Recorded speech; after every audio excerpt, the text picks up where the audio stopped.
Hey everyone, you are watching Musify. और आज इस वीडियो में हम लोग बात करने जा रहे हैं कंप्रेसर के बारे में। कंप्रेसर क्या होता है, कंप्रेशन क्या होता है, हम लोग कैसे इसे यूज़ करते हैं किसी सॉन्ग में, इसका फंक्शन क्या है, इसे किस तरीके से यूज़ करते हैं, क्या क्या नॉब्स हैं, क्या क्या फ़ायदे हैं, कहाँ यूज़ करना चाहिए कहाँ नहीं करना चाहिए। तो बहुत इंटरेस्टिंग वीडियो होने वाला है। कंप्रेशन बहुत अच्छा रोल प्ले करता है किसी भी सॉन्ग में, उसका एक अच्छा रिजल्ट निकालने के लिए। तो बिना किसी टाइम वेस्ट करते हुए चलो शुरू करते हैं।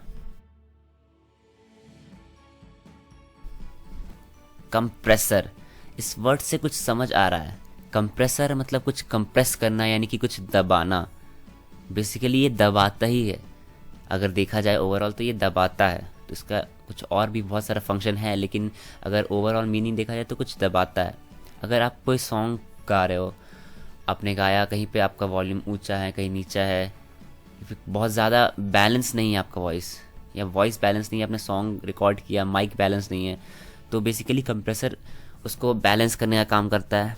तो वो बहुत ज़रूरी होता है किसी भी सॉन्ग में कि बैलेंस रहे तो अच्छा सुनाई देता है। तो कंप्रेसर वही करता है। तो आज हम लोग देखेंगे कंप्रेसर क्या होता है और प्रैक्टिकल करके देखेंगे किसी भी एक साउंड पे, कि देखेंगे उसमें कंप्रेसर कैसे एक्ट करता है और किस तरीके से हम लोग उसमें बेस्ट रिजल्ट निकाल सकते हैं। तो यहाँ पे लेते हैं किक, जिसमें हम लोग देखेंगे कंप्रेसर लगा के लेते हैं। ये 808 किक FL स्टूडियो का जो पहले से मिलता है, अगर आपने FL स्टूडियो परचेज़ किया है तो ये है किक, ठीक है, ये है किक। इसका साउंड आप सुन सकते हो, कुछ ऐसा साउंड है। ओके,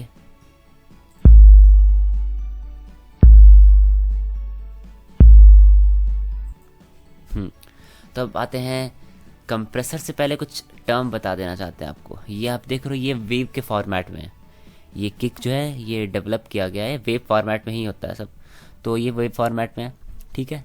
तो देखो, ये आप देख रहे हो सबसे हाईएस्ट पीक यहाँ पे, ये यहाँ पे देख रहे हो, ये सबसे हाईएस्ट है, ऊंचा है, और सबसे लोएस्ट यहाँ पे कहीं पे भी, ये भी इसको मान लो यहाँ से सबसे सेम रिपीट ही हो रहा है, यहाँ पर यहाँ मान लो यहाँ पे सबसे लोएस्ट है, ठीक है।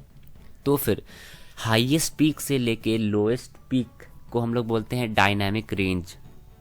क्या बोलते हैं? Dynamic range.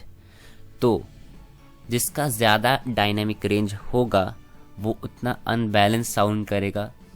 Unbalanced in the sense, कहीं पे साउंड ज़्यादा फिर धीरे धीरे कम। जैसे इसमें क्या हो रहा है, इसमें अनबैलेंस्ड नहीं है एक तरह से बोला जाएगा, लेकिन इसमें हो क्या रहा है कि साउंड एक जगह बहुत है, फिर धीरे धीरे धीरे धीरे धीरे कम हो रहा है ना। तो ये है अनबैलेंस साउंड देखा जाए तो ओवरऑल। लेकिन ऐसा नहीं कि ये ख़राब साउंड करेगा, ये अच्छा साउंड करेगा, क्योंकि कहीं पे इसमें एक स्मूथ टाइप का फील दे रहा है। देखो यहाँ से धीरे धीरे धीरे डाउन हो रहा है। ऐसा नहीं कि यहाँ पे ज़्यादा था फिर अचानक और ज़्यादा हो गया, बहुत कम हो गया, ऐसा नहीं है। तो इससे भी हम लोग कंप्रेस कर सकते हैं, अच्छा और कर सकते हैं। ये फिर हम लोग टेस्ट के हिसाब से करते हैं वैसे। तो एक और किक लेते हैं, उसका साउंड देखते हैं उसमें क्या होता है। एक और किक लेते हैं, जैसे इसमें कम डायनेमिक रेंज हो। देखो ये किक लेते हैं, यहाँ देखो इसका डायनेमिक रेंज देखो कितना कम है, यहाँ है यहीं ख़त्म हो गया, हुआ ना। और इसमें कितना धीरे से, मतलब एकदम स्मूथ से जा रहा है, ये डायनेमिक रेंज ज़्यादा है इसका। तो हम लोग बेसिकली डायनेमिक रेंज को एडजस्ट करते हैं कंप्रेशन में। तो चलो देखते हैं करके कंप्रेशन कैसे करते हैं।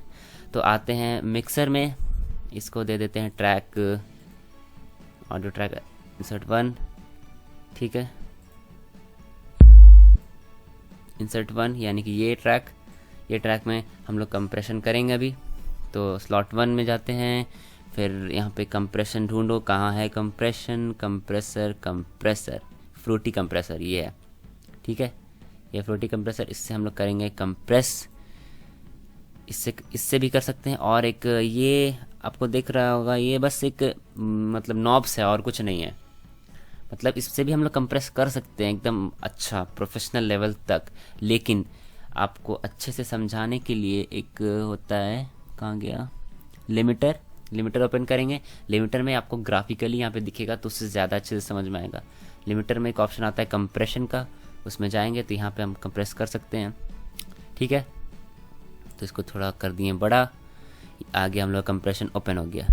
तो ये कुछ ऐसा साउंड है, देखो। एक मिनट, वो वाला भी आ गया शायद।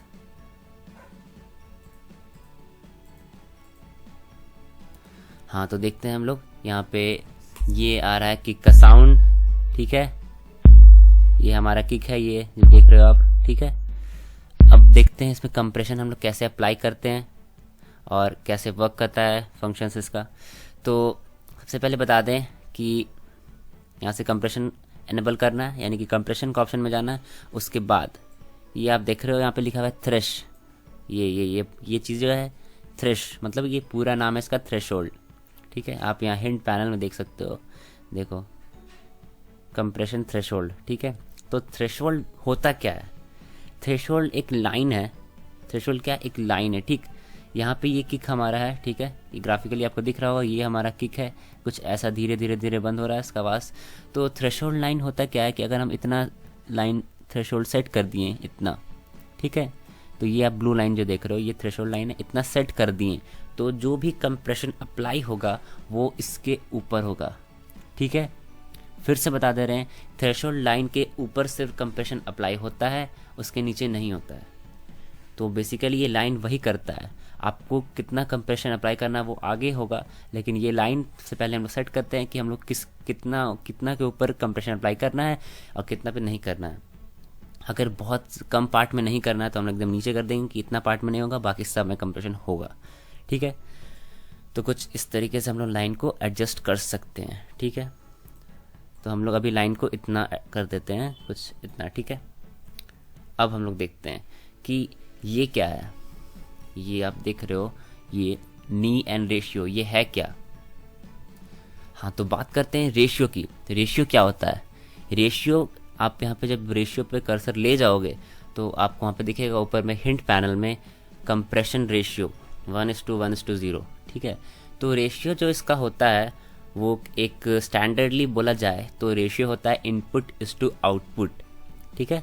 हम लोग जितना इनपुट दे रहे हैं और आउटपुट जितना निकला है वैसे में रेशियो रहता है, इज टू में इनपुट इज टू आउटपुट, ठीक है। अगर ध्यान से समझना, फिर से बताते हैं, इनपुट इज टू आउटपुट, इसका मतलब क्या है कि यहाँ थ्रेशोल्ड लाइन दे दिए, इसके ऊपर कंप्रेशन अप्लाई होगा, ठीक है। यानी कि इसके ऊपर अगर 2 dB का वॉल्यूम है, 2 dB का वॉल्यूम है और हम लोग रेशियो रखे हैं 1:2 या फिर 2:1, ठीक है। यहाँ पे पहले सेट कर लेते हैं रेशियो, हम लोग सेट करते हैं 2:1, ठीक है। ये देखो यहाँ पे हम लोग सेट कर दिए रेशियो 2:1, ठीक।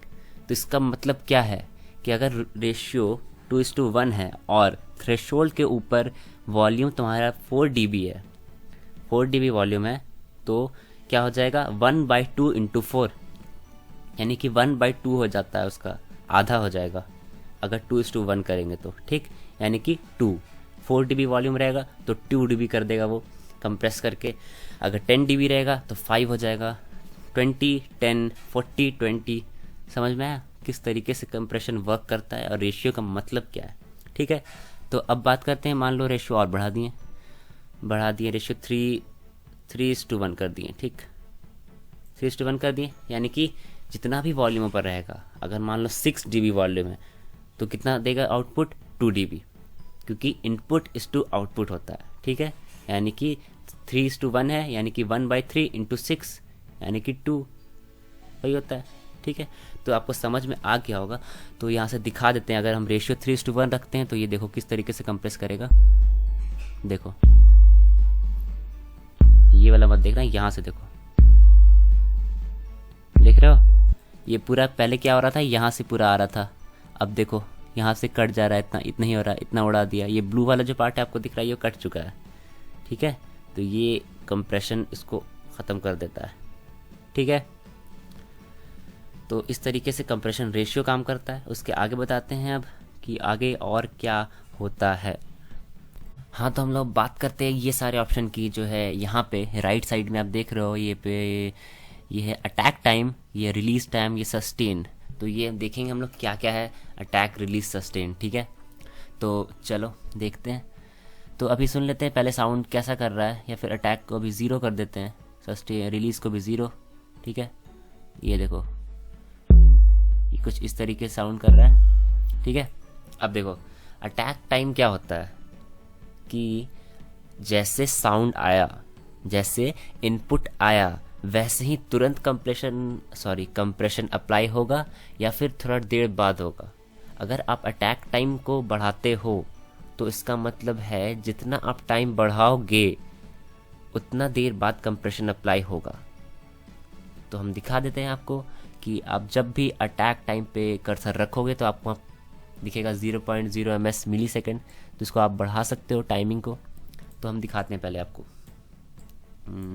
जैसे ये अटैक टाइम है, अभी हम देखते हैं कैसा ग्राफ आता है, उसके बाद देखेंगे, ठीक है।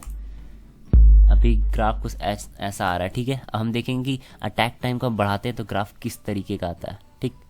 तो देखो अटैक टाइम हम इतना बढ़ा दिए, अब देखो कंप्रेशन कब अप्लाई हो रहा है। यहाँ आप दिखाते हैं आपको कैसे, देखो ये आप देख रहे हो, ये वाइट पतला पार्ट इधर, ठीक है। यानी कि हुआ क्या, इतना टाइम छोड़ा और यहाँ से कंप्रेशन अप्लाई हुआ, जो आप पर्पल कलर का देख रहे हो, ठीक है। और देखो जब भी अटैक टाइम हम लोग बढ़ाएं तो देखो यहाँ पे थोड़ा डिस्टेंस बढ़ा है इसका वाइट वाला, यानी कि इतना टाइम छूटा उसके बाद कंप्रेशन अप्लाई हुआ, यानी कि कंप्रेशन थोड़ा देर बाद अप्लाई हुआ, समझे। और इसको हम देखो और अगर इंक्रीज कर देते हैं तो कितना होगा, देखो ऑलमोस्ट पूरा ही हो गया, यानी कि कंप्रेशन पूरा हो गया। मतलब अटैक टाइम एकदम लास्ट में हुआ कंप्रेशन अप्लाई, थोड़ा सा में एकदम वो दिख ही नहीं रहा है। अगर हल्का सा और कम करते हैं तो थोड़ा शायद दिखे, देखो है ना, यानी कि इतना में हो गया, इतना सा जो पर्पल कलर का है ये यहाँ पे कंप्रेशन अप्लाई हुआ है इतना ही में, स्टार्टिंग में नहीं हुआ है। तो ये इससे हम लोग बेसिकली कभी कभी होता है वोकल में हम लोग यूज़ करते हैं कि कोई पंची ट्रैक है तो उसमें क्या होता है कि जो पंच होता है स्टार्टिंग का वो ज़रूरी होता है, उसको हम लोग को कंप्रेस नहीं करना होता है। तो होता है क्या कि पंच आ जाता है, उसके बाद हम लोग टाइम सेट कर देते हैं, यानी कि पंच आ गया उसके बाद कंप्रेशन अप्लाई होगा आगे के वोकल पे, तो उससे हेल्प होता है। ये अटैक टाइम बेसिकली वही काम करता है। तो हो गया बात अटैक टाइम का। अब हम लोग देख लेते हैं रिलीज टाइम क्या होता है। तो रिलीज टाइम क्या होता है कि अगर कंप्रेशन अप्लाई हुआ, ठीक है, कंप्रेशन अप्लाई हुआ तो उसको छोड़ना कितने देर में है। अप्लाई हुआ तुरंत छोड़ देना है या फिर थोड़ा धीरे धीरे करके छोड़ना है, वो डिसाइड करता है रिलीज टाइम। तो इसको हम लोग देखते हैं ग्राफिकली कैसा होता है। तो अभी देखो, अभी हमारा वोकल ऐसा है, ठीक है, रिलीज टाइम पूरा बढ़ा हुआ है। तो आप देख रहे हो ये चीज़ देख रहे हो, ये धीरे धीरे धीरे धीरे करके इतना ऐसे लंबा गया है ना, ये देख रहे हो जो पर्पल लाइन अचानक यहाँ ऐसे ऐसे ख़त्म नहीं हुआ है, ये ऐसे धीरे से नीचे जाके ख़त्म हुआ है। तो ये रिलीज टाइम डिसाइड करता है। तो देखो अभी रिलीज टाइम कम करते हैं तो देखो कैसा होगा, रिलीज टाइम कर दिए कम, ठीक। अब देखो कैसे हुआ, ऐसे ही फटाक से काट दिया यहीं से, तो इससे क्या होगा, अचानक थोड़ा अजीब फील आ सकता है कि तुरंत कंप्रेशन हट गया अचानक, तो थोड़ा हो सकता है ख़राब हो जाए वोकल या फिर कुछ ख़राब हो जाए। तो हम लोग इसको रिलीज टाइम थोड़ा ज़्यादा रखते हैं, ज़्यादा एकदम ज़्यादा भी नहीं, लेकिन तो उससे थोड़ा मज़ा नहीं आता फिर, तो थोड़ा ज़्यादा रखते हैं कि धीरे से स्मूथली कट हो, स्मूथली कंप्रेशन हटे। अगर कंप्रेशन अप्लाई हो रहा है तो उसको स्मूथली धीरे से हटे, मतलब अच्छे से एकदम मक्खन टाइप हटे, एकदम मक्खन मतलब कुछ एकदम स्मूथ का बात कर रहे थे। तो इस तरीके से होता है। तो हम रिलीज टाइम देखो फिर वापस बढ़ाते हैं तो देखो और लंबा हो जाएगा वो लाइन, देखो हुआ, यहाँ क्या था, यहीं से कट गया फटाक से ऐसे, और देखो यहाँ क्या हुआ, ऐसे धीरे से नीचे आया, ठीक। इसको और फुल कर देंगे तो कुछ इस तरीके का होगा, देखो आया ना, यहाँ तक एकदम ऐसे करके हटा। तो ये होता है रिलीज टाइम, ठीक है।